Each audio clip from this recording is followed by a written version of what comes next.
Good morning, good afternoon, and good evening. This is Damwar. Today I'm going to bring you an earliest look and first impressions of the new hero talents coming for Warrior in the War Within expansion. As with all alpha content, it has to be stressed that this is the first draft, and things are very much subject to change, as well as many aspects of the trees currently not functioning quite as they should. Regardless of that, enjoy the video, and let's get started.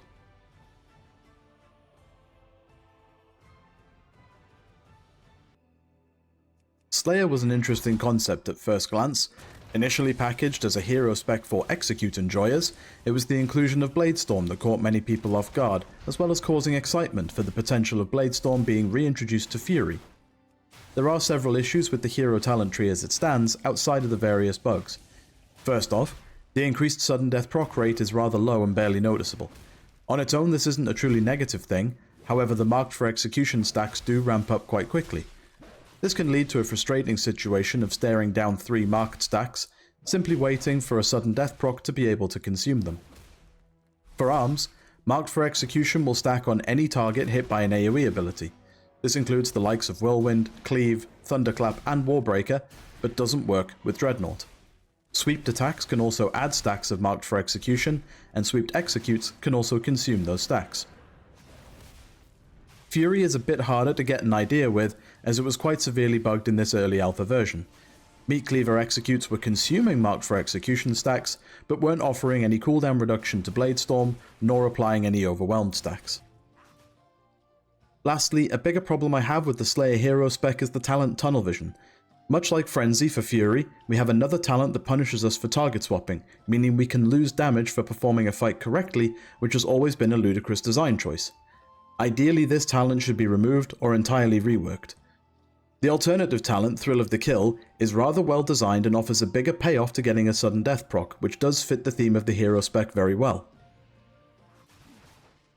Overall, Slayer doesn't inspire me an awful lot. Much of this could be due to the various bugs the hero spec and Bladestorm specifically currently face, and could be significantly better in practice once those issues are fixed. One overarching concern is just how much Bladestorm availability there will be.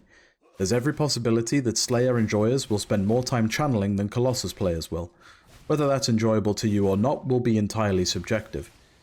Unfortunately, the true potential of Slayer can't really be seen due to various bugs surrounding Bladestorm CDR in this early version of the alpha, but that doesn't stop us from theorizing, however.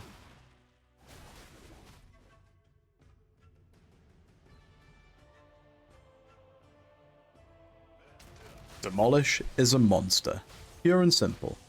With all cooldowns at the ready and Colossal Might fully stacked, you will see some huge numbers.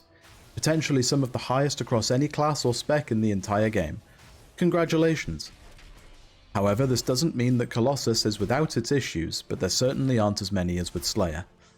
In AoE, for example, you are pushed into using Mortal Strike as often as possible for the sake of Colossal Might stacks and Demolish cooldown reduction.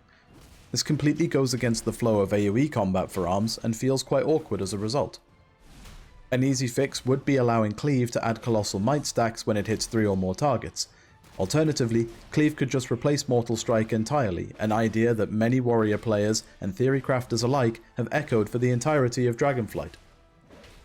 As a brief aside, Cleave replacing Mortal Strike would be a big step towards combating the sheer button bloat that Arms is facing going into War Within, especially in AoE.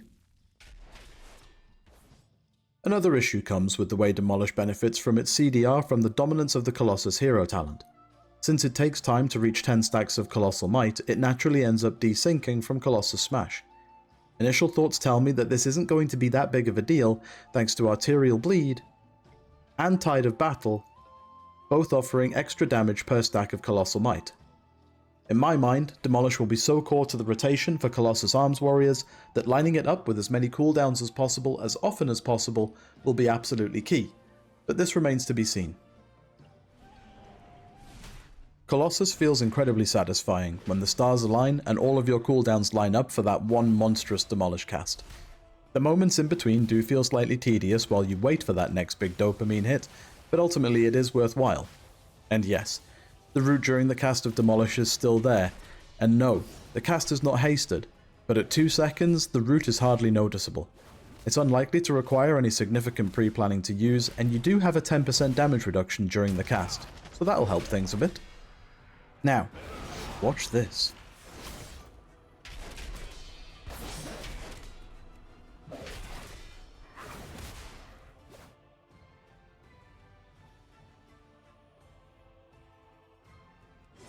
I really wasn't expecting this, but from my testing so far, Mountain Thane is probably my favourite hero spec for Warrior right now. Granted, Colossus isn't all that far behind. Realistically, this could be partly due to the sorry state of Slayer, but that will be discovered in the not too distant future. Once again, that doesn't mean that Mountain Thane is without its issues. It's difficult at first glance to see the direction that Mountain Thane is trying to push you in. With relevant benefits for using both Bloodthirst and Raging Blow, it looks like Blizzard is trying to recapture the Fury style of old, with both fillers being used regularly and in tandem. This, combined with the Rage generation changes, have definitely taken a step towards this goal, but it has turned this version of Fury into a glorified game of whack-a-mole. Mountain Thane can feel a bit lackluster in single target, but demonstrably better in AoE.